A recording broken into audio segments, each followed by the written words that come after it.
Hi, ഞാൻ doctor പ്രിയ Q1B health കെയറിലെ homoeopathic ഫിസിഷ്യനാണ്. ഇന്ന് ക്ലിനിക്കുകളിൽ ഒരുപാട് പേര് വന്ന് പറയുന്ന ഒരു കംപ്ലയിൻ്റ് ആണ്, ഡോക്ടറെ വയറ് നിറച്ച് ഗ്യാസാണ്, ബലൂണ് പോലെ വീർത്തിരിക്കുകയാണ്, നെഞ്ചിൽ ഗ്യാസ് കയറിയിരിക്കുന്നു, തലയിൽ ഗ്യാസ് കയറിയിരിക്കുന്നു. ഇങ്ങനെ ഒരുപാട് കംപ്ലയിൻറ്റുമായിട്ട് ബുദ്ധിമുട്ടുന്ന ഒരുപാട് പേര് നമ്മുടെ ചുറ്റിനുമുണ്ട്. പല കാരണങ്ങൾ കൊണ്ടാണ്, നമ്മുടെ ജീവിതശൈലികൾ കൊണ്ടും നമ്മുടെ ആഹാര രീതികൾ കൊണ്ടാണ് പ്രധാനമായും ഗ്യാസ് ട്രബിൾ ഉണ്ടാവുന്നത്. ഇന്ന് നമുക്ക് എന്തുകൊണ്ടൊക്കെ അല്ലെങ്കിൽ ഏതെല്ലാം ഭക്ഷണങ്ങളാണ് പ്രധാനമായിട്ടും ഗ്യാസ് ഉണ്ടാക്കുന്നതെന്നും നമുക്കൊരു പരിധി വരെ എങ്ങനെയൊക്കെ മാനേജ് ചെയ്യാമെന്നും നോക്കാം.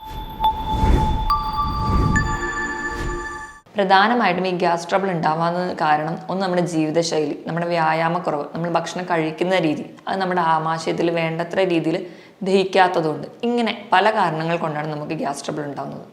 നമ്മൾ കഴിക്കുന്ന രീതി എടുത്തു നോക്കുകയാണെങ്കിൽ നമ്മൾ പെട്ടെന്ന് കഴിക്കുക, നല്ലപോലെ ചവച്ചരച്ച് കഴിക്കാതെ നമ്മൾ സ്പീഡിൽ കഴിക്കുമ്പോൾ സംസാരിക്കുക, അല്ലെങ്കിൽ സ്ട്രോ ഉപയോഗിച്ച് കഴിക്കുക തുടങ്ങിയ ബുദ്ധിമുട്ടുകൾ അല്ലെങ്കിൽ തുടങ്ങിയ രീതിയിലൊക്കെ നമ്മൾ ഭക്ഷണം കഴിക്കുകയാണെങ്കിൽ നമ്മൾ കഴിക്കുന്ന ഭക്ഷണത്തിനോടൊപ്പം കുറച്ച് ഗ്യാസ് കൂടി നമ്മുടെ ആമാശയത്തിലെത്തും. അതുവഴി നമുക്ക് ഗ്യാസ് ട്രബിൾ ഉണ്ടാവുന്നുണ്ട്. ചില രോഗങ്ങൾ കാരണം, മലബന്ധം പോലുള്ള ബുദ്ധിമുട്ടുകൾ, ചില ഭക്ഷണത്തിനോട് അലർജി ഉള്ളവർക്ക് ആ ഭക്ഷണം കഴിച്ചാൽ ഗ്യാസ് ട്രബിൾ ഉണ്ടാവുന്നതായിട്ട് കാണാം.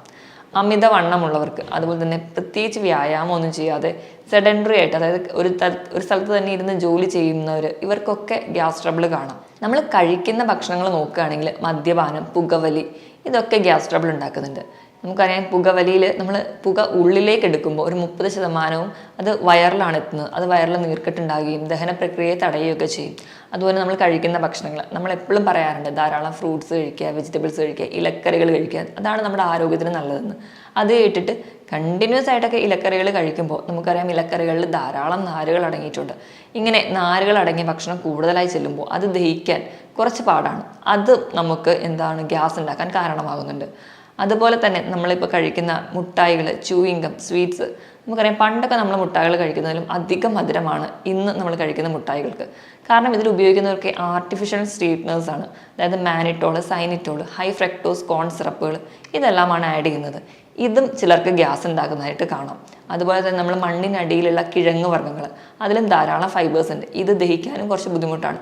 അതും ഗ്യാസ് ഉണ്ടാക്കാൻ നമ്മളെ കാരണമാകുന്നുണ്ട്. അതുപോലെ തന്നെ നമ്മുടെ ചില ജീവിതശൈലി, ഭക്ഷണം കഴിച്ച ഉടനെ പോയി തന്നെ കിടന്നുറങ്ങുക, അതുപോലെ തന്നെ ഒരേ സമയത്ത് ഹെവി ആയിട്ട് ഒരുപാട് ഭക്ഷണം ഒരുമിച്ച് കഴിക്കുക, ഭക്ഷണം ചെയ്ത ശേഷം ഉടനെ തന്നെ കുനിഞ്ഞു നിന്ന് ജോലികൾ ചെയ്യുക, ചിലരാണെങ്കിൽ അത് കഴിഞ്ഞ് ഉടനെ കഠിനമായ വ്യായാമങ്ങളിലേക്ക് പോവുക, ഇതൊക്കെ നമുക്ക് ഗ്യാസ് ഉണ്ടാവാൻ കാരണമാകുന്നുണ്ട്. പ്രധാനമായിട്ടും ഈ ഗ്യാസിൻ്റെ ബുദ്ധിമുട്ടുള്ളവർക്ക് വയറങ്ങ് വീർത്ത് വരും. ആകെ വയറിൻ്റെ അവിടെയും ഇവിടെയൊക്കെ വേദന പറയാറുണ്ട്. വയറിൻ്റെ ഉള്ളിൽ എന്തോ ഉരുണ്ട് കയറുന്ന പോലെയും ചില ശബ്ദങ്ങളുണ്ടാവും. ഏമ്പക്കമായിട്ട് പ്രസന്റ് ചെയ്യാം. ചിലർക്കാണെങ്കിൽ കീഴ്വായുവായിട്ട് പോകുന്ന കാണാം. നോർമലി എല്ലാ മനുഷ്യർക്കും കീഴ്വായുവായിട്ട് പോകുന്നത് ഒരു സാധാരണ പ്രോസസ്സാണ്. പക്ഷേ ഇത് അമിതമാകുമ്പോൾ, അല്ലെങ്കിൽ മറ്റുള്ളവർക്കൊരു ബുദ്ധിമുട്ടോ അല്ലെങ്കിൽ അവർക്ക് തന്നെ വയറിനായി വേദന ഒക്കെ ഉണ്ടാകുമ്പോഴാണ് ഇതൊരു കംപ്ലൈൻ്റ് ആയിട്ട് എല്ലാവരും പ്രസൻറ്റ് ചെയ്യുന്നത്. പ്രധാനമായിട്ടും ഗ്യാസ് ഉണ്ടാക്കുന്ന ഭക്ഷണങ്ങൾ ഏതൊക്കെയാണെന്ന് നോക്കാം. ഈ ഭക്ഷണങ്ങൾ പൂർണ്ണമായും ഒഴിവാക്കണം എന്നല്ല ഞാൻ പറയുന്നത്. പക്ഷേ ഇത് മോഡിഫൈ ചെയ്ത് കഴിച്ചാൽ, അല്ലെങ്കിൽ ഞാൻ പറയുന്ന രീതിയിലൊക്കെ കഴിച്ചാൽ ഒരു പരിധി വരെ ഗ്യാസ് ഉണ്ടാകുന്ന ബുദ്ധിമുട്ട് കുറയുന്നതായിട്ട് കാണുന്നുണ്ട്.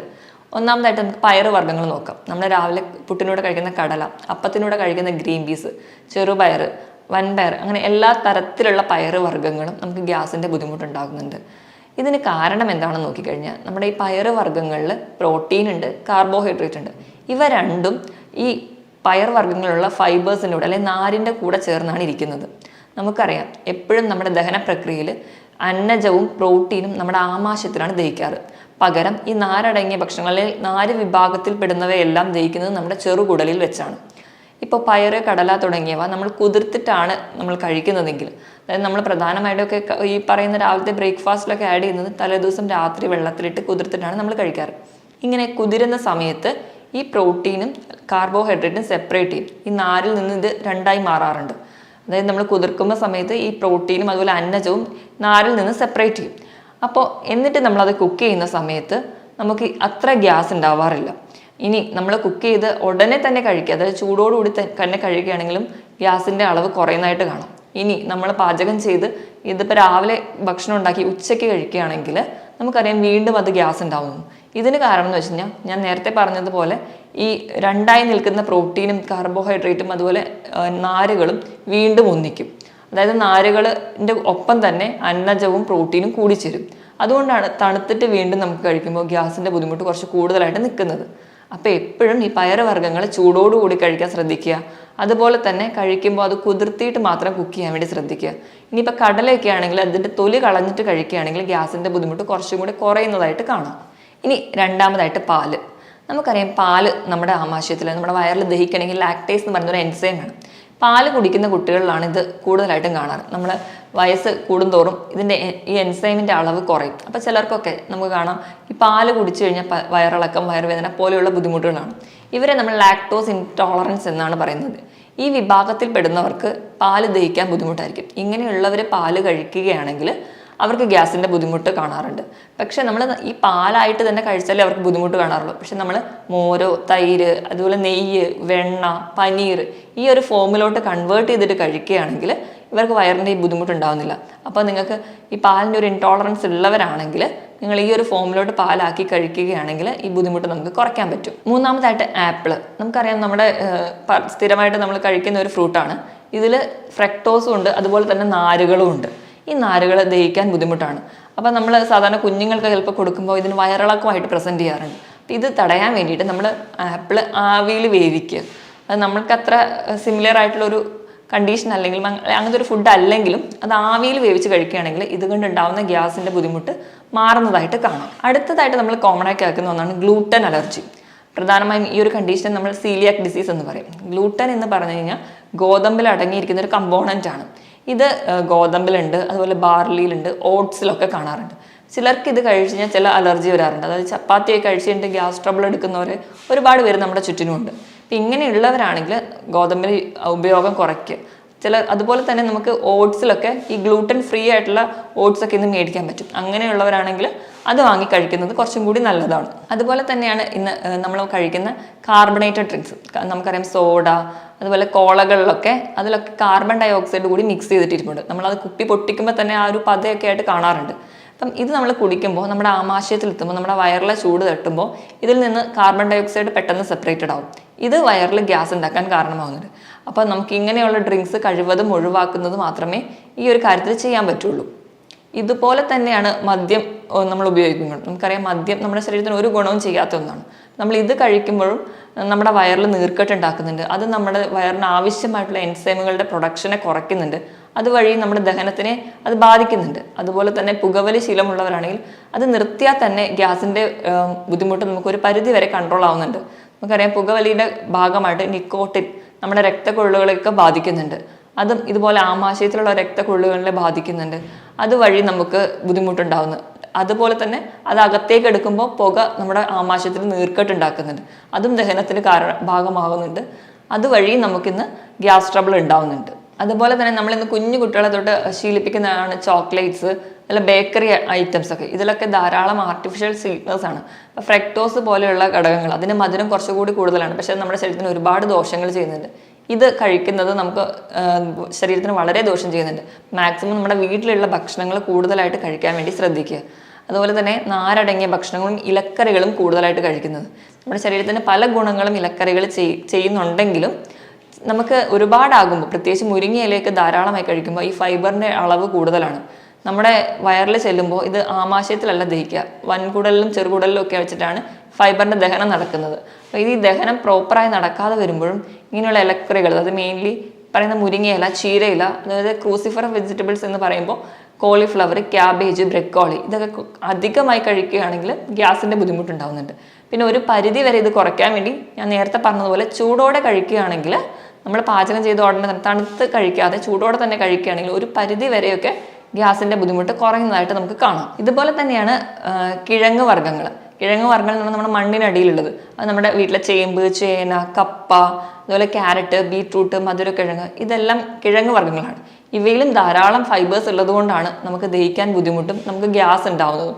ഇതിൻ്റെ ബുദ്ധിമുട്ടും അല്ലെങ്കിൽ ഇത് കഴിച്ചാൽ ഉണ്ടാകുന്ന ഗ്യാസിൻ്റെ ബുദ്ധിമുട്ട് ഒരു പരിധി വരെ കുറയ്ക്കണമെങ്കിൽ ഇതും ചൂടോടുകൂടി കഴിച്ചു കഴിഞ്ഞാൽ നമുക്ക് കൺട്രോൾ ചെയ്യാൻ പറ്റും. ഇനി ലാസ്റ്റ് അല്ലെങ്കിൽ 10ാമത് പറയുന്നത് ഉള്ളി അല്ലെങ്കിൽ വെളുത്തുള്ളിയാണ്. നമുക്കറിയാം ഉള്ളിയിൽ വെളുത്തുള്ളിയിലൊക്കെ അടങ്ങിയിരിക്കുന്നതാണ് അല്ലിസിൻ അല്ലെങ്കിൽ സൾഫർ പോലെയുള്ള കമ്പോണൻറ്റ്. ഈ ഒരു കമ്പോണൻറ്റ് ഉള്ളതുകൊണ്ടാണ് നമ്മൾ പച്ചയ്ക്ക് കഴിക്കുമ്പോൾ വായിലൊരു പുകച്ചിലൊക്കെ ആയിട്ട് പ്രസൻറ്റ് ചെയ്യുക. ഈ ഒരു കമ്പോണൻറ്റ് പച്ചയ്ക്ക് കഴിച്ച് കഴിഞ്ഞാൽ ഗ്യാസിൻ്റെ ബുദ്ധിമുട്ടുണ്ടാകും. ഇത് നമ്മൾ വേവിച്ചിട്ട് കഴിക്കുകയാണെങ്കിൽ ഇത് നമ്മുടെ ശരീരത്തിന് ഒരുപാട് ഗുണങ്ങൾ ചെയ്യുന്നുണ്ട്. ഇപ്പം ഉള്ളിയിലുള്ള അല്ലിസിൻ എന്ന് പറയുന്ന കമ്പോണൻറ്റ് നമ്മുടെ ഉമിനീരിലെ ടൈലിനുമായിട്ട് കമ്പൈൻ ചെയ്തിട്ട് അല്ലിസിഡിൻ എന്ന് പറയുന്ന ഒരു കമ്പോണന്റ് ഉണ്ടാക്കും. ഇത് നമ്മളെ ദഹിക്കാൻ സഹായിക്കുന്നുണ്ട്, നമ്മുടെ കൊളസ്ട്രോൾ കുറയ്ക്കുന്നുണ്ട്, അതിനൊക്കെ വളരെ ഉപകാരപ്പെടുന്നുണ്ട്. അപ്പോൾ നമ്മൾ മാക്സിമം കുക്ക് ചെയ്ത് മാത്രം കഴിക്കുക. ഈ പറഞ്ഞ രീതിയിലൊക്കെ ഭക്ഷണത്തിൽ പാചകം ചെയ്യുന്നതിൽ ചെറിയ മോഡിഫിക്കേഷൻസോ അല്ലെങ്കിൽ ചൂടോടുകൂടി കഴിക്കുകയാണെങ്കിൽ ഒരു പരിധി വരെയുള്ള ബുദ്ധിമുട്ടുകൾ നമുക്ക് കുറയ്ക്കാം. ഇതിനോടൊപ്പം തന്നെ ദിവസവും ഒരു 2.5 മുതൽ 3 ലിറ്ററോളം വെള്ളം കുടിക്കുക. ഭക്ഷണം നല്ലപോലെ ചവച്ചരച്ച് ഭക്ഷണം കഴിക്കാനായിട്ട് ഒരു സെപ്പറേറ്റ് സമയം വെച്ച് പതുക്കെ കഴിക്കാൻ വേണ്ടി ശ്രദ്ധിക്കുക. കൃത്യസമയത്ത് തന്നെ ഭക്ഷണം കഴിക്കുക. അതും ഒരുപാട് ഒരു സമയത്ത് വലിച്ചു വാരി കഴിക്കാതെ 4-5 തവണകളായിട്ട് ചെറിയ ഭക്ഷണങ്ങളാക്കി ഡിവൈഡ് ചെയ്ത് കഴിക്കുക. ഭക്ഷണം കഴിക്കുമ്പോൾ തന്നെ കുറച്ചുകൂടെ റിലാക്സ് ചെയ്ത് കഴിക്കുക. അപ്പോൾ ടെൻഷനോട് കൂടിയൊക്കെയാണ് ഭക്ഷണം കഴിക്കുന്നതെങ്കിൽ നമ്മുടെ ആമാശയവും ചെറുകുടലും തമ്മിൽ കണക്ട് ചെയ്യുന്ന ഒരു സ്പിഞ്ചർ ഉണ്ട്. ഈ ഒരു സ്പിഞ്ചറിൻ്റെ മെക്കാനിസം ഒന്നും പ്രോപ്പറായിട്ട് നടക്കില്ല. ഇപ്പം നമുക്ക് സ്ട്രെസ്സൊക്കെ ഉള്ള സമയത്താണെങ്കിൽ നമ്മുടെ ശരീരത്തിൽ കോർട്ടിസോൾ എന്ന് പറയുന്ന ഒരു ഹോർമോൺ ഉണ്ടാക്കും. ഈ ഹോർമോൺ നമ്മുടെ ആമാശയത്തിന് നീർക്കെട്ടുണ്ടാക്കുന്നുണ്ട്. അപ്പോൾ നമ്മുടെ എൻസൈമുകൾ, നമ്മൾ ദഹിക്കാൻ ആവശ്യമുള്ള എൻസൈമുകളുടെ ഉൽപ്പാദനം കുറയുന്നു, അങ്ങനെ ദഹനം കുറയുന്നു. അതുപോലെ തന്നെ ഞാൻ പറഞ്ഞതുപോലെ ആമാശയവും ചെറുകുടലും തമ്മിൽ കണക്ട് ചെയ്യുന്ന ഒരു മസിലുണ്ട്. ഒരു വാഷർ പോലെ ഇരിക്കുന്ന ഈ മസിലുകളെ നമ്മൾ സ്പിഞ്ചർ എന്ന് പറയും. അപ്പം നമുക്ക് ടെൻഷനൊക്കെ കൂടുതലാണെങ്കിൽ ഈ ഒരു കോർട്ടിസോൾ ഹോർമോൺ കാരണം ഈ സ്പിഞ്ചർ അങ്ങ് അടഞ്ഞിരിക്കും. അപ്പോൾ ഭക്ഷണം ആമാശയത്തിൽ നിന്ന് ചെറുകുടലിലേക്ക് പോവില്ല. അപ്പോൾ ഈ ആമാശയത്തിൽ കെട്ടിക്കിടക്കുന്ന ഭക്ഷണം അവിടെ തന്നെ നിന്ന് ഗ്യാസ് ഉണ്ടാക്കുകയും പുളിച്ചു തികട്ടലൊക്കെ ആയിട്ട് പ്രസൻറ്റ് ചെയ്യുന്നുണ്ട്. അങ്ങനെ നമ്മൾ സ്ട്രെസ് ഉള്ളപ്പം നമ്മൾ സ്ട്രെസ് കുറയ്ക്കാതെ ഭക്ഷണം കഴിക്കുകയാണെങ്കിൽ ഈ വക പ്രശ്നങ്ങൾ ഉണ്ടാവുന്നുണ്ട്. അപ്പം നിങ്ങൾക്ക് സ്ട്രെസ്സോ ടെൻഷനോ ഒക്കെ ഉണ്ടെങ്കിൽ ഒന്ന് കൂളായിട്ടിരുന്ന് ഒരു 5 തവണ ബ്രീത്തിങ് എക്സസൈസ് ചെയ്യുക. ശ്വാസം നല്ലപോലെ വലിച്ചെടുത്ത് പതിയെ റിലാക്സ് ചെയ്ത് വിടുക.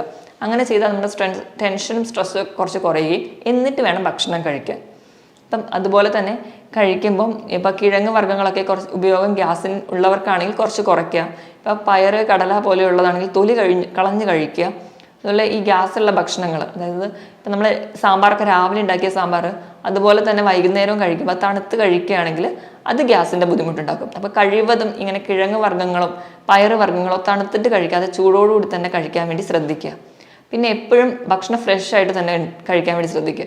ഒരിക്കലും ഭക്ഷണം തലേ ദിവസത്തെ ഭക്ഷണമോ അല്ലെങ്കിൽ നമ്മൾ ഫ്രിഡ്ജിൽ വെച്ചിട്ട് കഴിക്കുന്ന ഭക്ഷണമോ ഇങ്ങനെ വയറിന് എന്തെങ്കിലും ഒരു സെൻസിറ്റിവിറ്റിയോ ബുദ്ധിമുട്ടോ ഉള്ളവർ കഴിക്കാതിരിക്കുക. എപ്പോഴും ഫ്രഷ് ആയിട്ട് കുറച്ച് ക്വാണ്ടിറ്റി ആണെങ്കിലും അപ്പം തന്നെ ഹെൽത്തി ആയിട്ട് കഴിക്കാൻ വേണ്ടി ശ്രദ്ധിക്കണം. ഇനി നമുക്ക് ഈ ഗ്യാസിൻ്റെ ബുദ്ധിമുട്ടൊക്കെ ഉള്ളവർക്കാണെങ്കിൽ അതൊന്ന് കൺട്രോൾ ചെയ്യാൻ വേണ്ടിയിട്ട് ഒരു ചെറിയ ടിപ്പാണ്. അപ്പം നമ്മുടെ കയ്യിൽ 2 കൈകളും ഇങ്ങനെ എടുത്തിട്ട് നമ്മുടെ കയ്യിലെ വിരലുകൾ നമ്മുടെ വാരിയലിൻ്റെ താഴെ ഭാഗത്ത്, അതായത് ആമാശയത്തിലേക്ക് പ്രസ് ചെയ്ത് പിടിക്കുക. എന്നിട്ട് ഒരു 2 മിനിറ്റ് അങ്ങനെ പ്രസ് ചെയ്ത് വെച്ചതിന് ശേഷം ഒന്ന് ചെറുതായിട്ടൊന്ന് റബ്ബ് ചെയ്ത് കൊടുക്കുക. ഇങ്ങനെ നമ്മൾ വയറിന് അല്ലെങ്കിൽ ആമാശയത്തിൻ്റെ മുകൾ ഭാഗത്ത് ചെറുതായിട്ട് റബ്ബ് ചെയ്യുമ്പോൾ ഗ്യാസ് പോവുകയും അത് നമുക്ക് അതുകൊണ്ടുണ്ടാകുന്ന ബുദ്ധിമുട്ട് കുറയ്ക്കുകയും നമ്മുടെ ക്ഷീണമൊക്കെ കുറയ്ക്കുന്നതായിട്ട് കാണാം. ഇനിയിപ്പോൾ റബ്ബ് ചെയ്യുമ്പോൾ എന്തെങ്കിലും കൂടുതൽ ബുദ്ധിമുട്ടുള്ളവരാണെങ്കിൽ ഒരു 2 മിനിറ്റ് ആമാശയത്തിൻ്റെ പുറത്തുനിന്ന് പ്രസ് ചെയ്ത് പിടിക്കുന്നത് തന്നെ വലിയൊരു ആശ്വാസം കിട്ടുന്നതായിട്ട് കാണാം. ഇനി ഞാൻ നേരത്തെ പറഞ്ഞതുപോലെ തന്നെ ധാരാളം ഇലക്കറികളും അതുപോലെ തന്നെ പച്ചക്കറികളും ഒക്കെ കഴിക്കുന്നവരാണെങ്കിൽ നമുക്കറിയണം ഇവയ്ക്കെല്ലാം ആൽക്കലി കണ്ടൻ്റാണ് കൂടുതലായിട്ടുള്ളത്.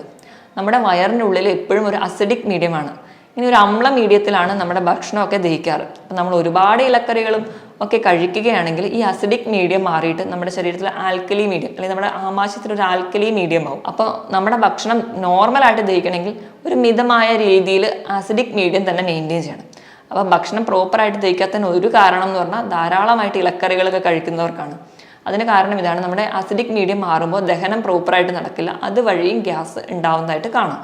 ഇനിയിപ്പോൾ പ്രമേഹം പോലെയുള്ള രോഗങ്ങളിലും ഇങ്ങനെ ഗ്യാസിൻ്റെ ബുദ്ധിമുട്ടായിട്ട് കാണുന്നുണ്ട്. കാരണം എന്ന് വെച്ച് കഴിഞ്ഞാൽ അവരുടെ കുടലിലുള്ള മൂവ്മെൻറ്റ് കുറച്ച് സ്ലോ ആയിരിക്കും.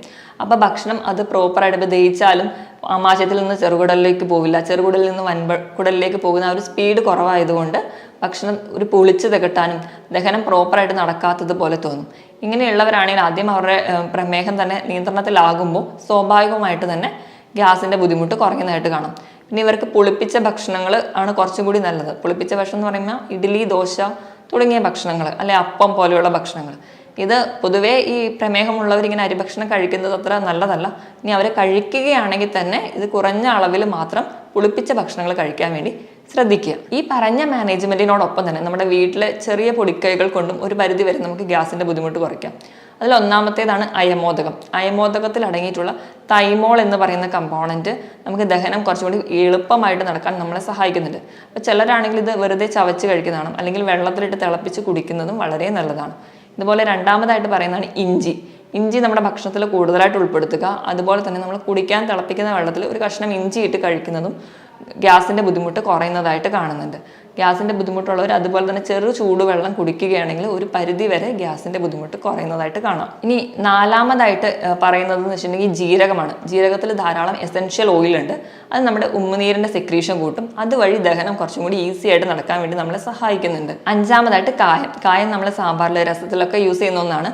ഇത് നമ്മുടെ ശരീരത്തിൽ നമ്മുടെ ബാക്ടീരിയകളുടെ ഗ്രോത്തിന്, അതായത് ഗ്യാസ് ഉണ്ടാക്കുന്ന ബാക്ടീരിയകളെ നശിപ്പിക്കുകയും നല്ല ബാക്ടീരിയകളുടെ വളർച്ചയെ സഹായിക്കുന്നുണ്ട്. അപ്പം ഒരു പരിധി വരെ ഈ ഭക്ഷണങ്ങളൊക്കെ അല്ലെങ്കിൽ ഈ ഒരു ഇൻഗ്രീഡിയൻസ് ഒക്കെ നമ്മുടെ ഡയറ്റിൽ ഇൻക്ലൂഡ് ചെയ്യുക, അല്ലെങ്കിൽ നമ്മൾക്ക് വെള്ളത്തിൽ കുടിക്കുന്നതിലൊക്കെ ആഡ് ചെയ്ത് കഴിക്കുകയാണെങ്കിൽ ഒരു പരിധി വരെയൊക്കെ ഗ്യാസിൻ്റെ ബുദ്ധിമുട്ട് നമുക്ക് കൺട്രോൾ ചെയ്യാം. ഇനിയിപ്പോൾ 2 ആഴ്ചയിൽ കൂടുതലായിട്ട് കണ്ടിന്യൂസ് ആയിട്ട് ഗ്യാസിൻ്റെ ബുദ്ധിമുട്ടുണ്ട്, അല്ലെങ്കിൽ വയറിന് വേദന തുടങ്ങിയ ഒരുപാട് അസ്വസ്ഥതകൾ കാണിക്കുകയാണെങ്കിൽ നിങ്ങളൊരു ഡോക്ടറെ എത്രയും പെട്ടെന്ന് കൺസൾട്ട് ചെയ്യേണ്ടതാണ്. ഹോമിയോപ്പതിയിലും ഫലപ്രദമായ ചികിത്സ ലഭ്യമാണ്. മറ്റൊരു ഹെൽത്ത് ടോപ്പിക്കുമായിട്ട് വീണ്ടും കാണുന്നത് വരെ നന്ദി.